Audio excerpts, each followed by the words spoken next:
Hi friends, जय जगन्नाथ। मु पुणी थर आपण मान स्वागत करुची लकी अनु चैनल को। देखंतु मु आज बनेबी छतु पकोड़ा। सेति पे छतु को प्रथमे गोटा माने न काटिकी आको एमती भल भाबरे धोई दबा। छतु के एमती धोई की काट देबे, तापर ताको एमती काटि देबे। देखंतु मु एठी छतु को एमती भाबरे काटि देइची। छतु केमती काटिदेबे। तापरे मुझे नहीं जाइए किसी बेसन से हलदी गुंड,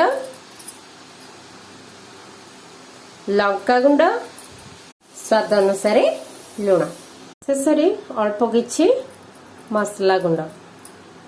तापर बेसन, लुण, हलदी, मरीच, मसला गुंड ये सब को मिसई देकी एमती गोटे प्रस्तुत करदेली।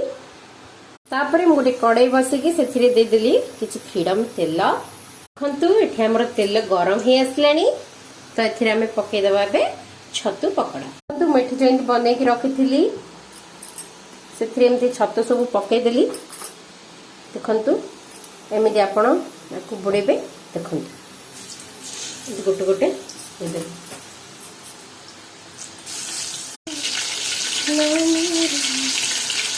देखंतु पकईदेली सब छतु गुड़िक। देखु छतुटी मोर केते सुंदर भाव में हो गला। आपको आम गोटे प्लेट रे काटिदेबा। देखंतु एठी मोर प्रस्तुत हो जाइछि छतु पकोड़ा। आपण माने आको भात सहित खाई परिबे, नले आपण आको ए जो मेघुआ पागरे खाली पेट रे माने संध्या समय रे मध्ये खाई परिबे। आपण को जदी मोर ये रेसिपीटी भल लगिला ताहले आपण मोर चैनल को लाइक करिवे, सब्सक्राइब करिवे और शेयर करिवे। रहउची जय जगन्नाथ।